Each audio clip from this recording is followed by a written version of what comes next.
one of two Afghan athletes evacuated from Kabul, has taken part in the Tokyo Olympics.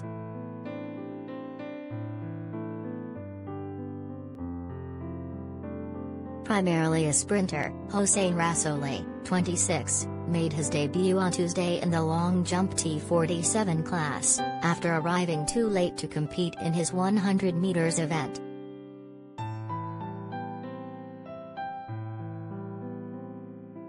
He finished last in the 13-man competition but recorded a personal best of 4 meters 46 centimeters in a performance that was cheered by competing athletes and delegates.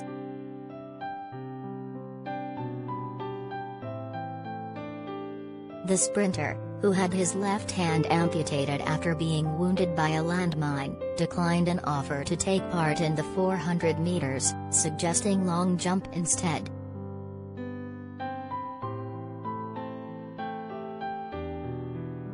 Rasouli arrived in Tokyo with teammate Zakia Kudadati on Sunday after the pair were evacuated from Kabul in an emergency operation.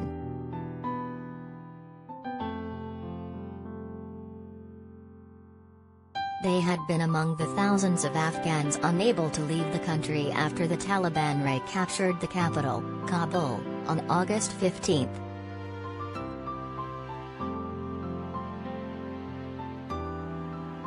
Roderick Townsend, a U.S. athlete who won silver in the long jump, said he did not know Rasouli would be competing until he saw an extra name on the starting list.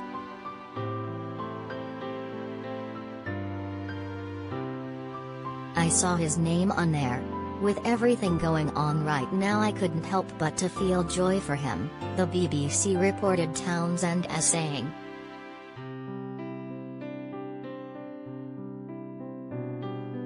"We get so caught up in our personal lives, and I am here complaining about a silver medal, and, yet, we have somebody making their way across the world to be able to do something we all love to do."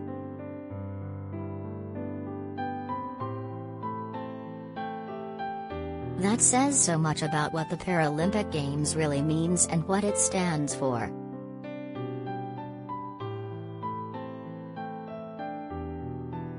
Since arriving in Tokyo, Rasouli and Kudadati have been sequestered in the Paralympic Village for privacy and security reasons and have declined to speak to the media.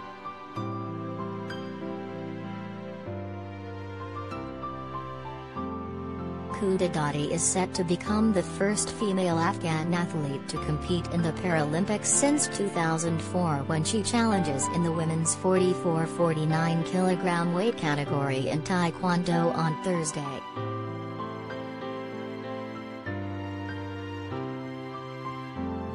The Afghan athletes were met in Tokyo at the Paralympic Village on the weekend by IPC President Andrew Parsons.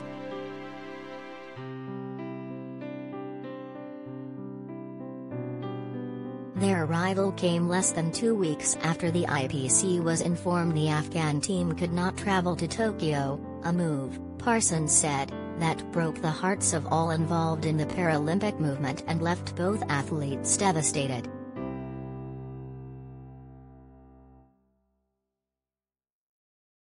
Parsons said that announcement started a major global operation that led to their safe evacuation from Afghanistan and arrival in Japan via France and the UAE, with help from Paralympics GB.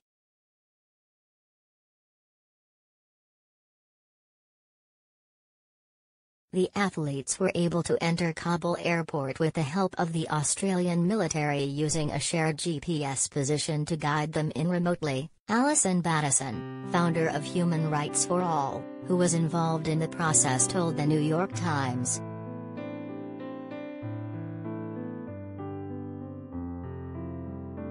Rasouli and Kudadati were told to bring bright scarves to identify themselves to troops once inside. They were also instructed to hide their papers, money in a bright scarf in their underwear.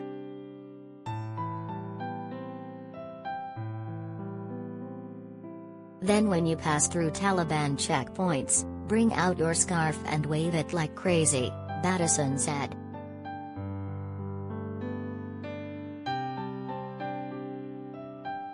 The athletes were successfully identified and able to board a plane to Dubai, from where they traveled on to Paris. After several days at the National Institute of Sport, Expertise and Performance in Paris, Rasouli and Kudadadi traveled to Tokyo.